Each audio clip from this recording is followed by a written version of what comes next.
పెట్టుకొని రాష్ట్రంలో కూడా మేము చట్టాలను రూపొందించుకుంటాం.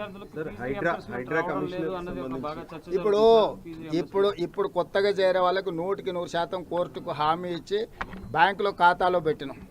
గతంలో ఎలాంటి వసతులు లేకుండా దొంగ లెక్కలు చూపించి ఫీజు రియంబర్స్మెంట్ కొట్టేయాలనుకున్న సంస్థల మీద విజిలెన్స్ అండ్ ఎన్ఫోర్స్మెంట్ విచారణ జరుగుతుంది.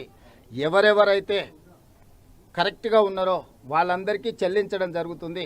ఫీజు రియంబర్స్మెంటు కేసీఆర్ ప్రభుత్వం 8,000 కోట్ల రూపాయలు బకాయిలు పెట్టి పారిపోయింది. కేసీఆర్ బకాయిలు పెట్టి పారిపోయినవే ఈరోజు మాకు భారంగా మారింది.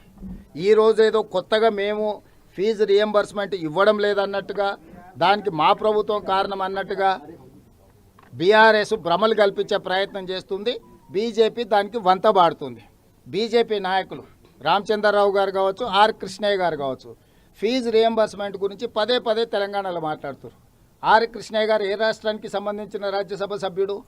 ఆంధ్రప్రదేశ్ రాష్ట్రానికి సంబంధించిన రాజ్యసభ సభ్యుడు. ఆంధ్రప్రదేశ్లో 10,000 కోట్ల రూపాయల ఫీజు రియంబర్స్మెంట్ బకాయి ఉంది. ఆర్ కృష్ణయ్య అక్కడ ప్రభుత్వంలో భాగస్వామి. ఎందుకు రామచంద్రరావు ఆంధ్రప్రదేశ్లో ఫీజు రియంబర్స్మెంట్ గురించి మాట్లాడాడు?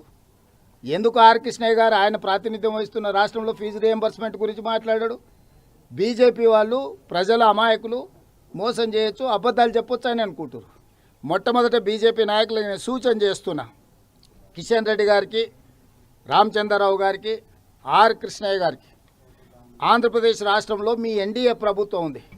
ఎన్డీఏ ప్రభుత్వం ఆంధ్రప్రదేశ్లో 100% ఫీజు రియంబర్స్మెంట్ చెల్లించిన తర్వాత తెలంగాణలో వచ్చి డిమాండ్ చేస్తే చూడడానికి బాగుంటుంది.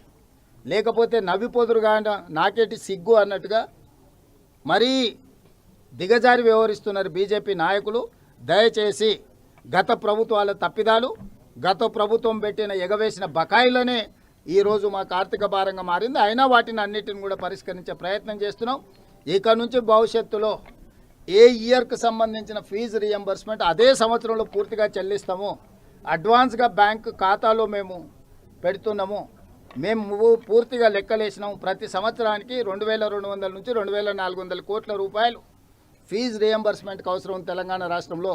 ప్రతి సంవత్సరం క్రమం తప్పకుండా ఈ ఫీజు రియంబర్స్మెంట్ను చేయడానికి ప్రభుత్వం ప్రణాళికలు రచించుకున్నది. ఇక భవిష్యత్తులో ఫీజు రియంబర్స్మెంట్ సమస్య తెలంగాణ రాష్ట్రంలో ఉండదు. వాటిని పరిష్కరించే బాధ్యత మాది. హైడ్రా కమిషనర్ విషయంలో తెలంగాణ హైకోర్టు ఇచ్చినటువంటి ఆదేశాలను ముఖ్యమంత్రి గారు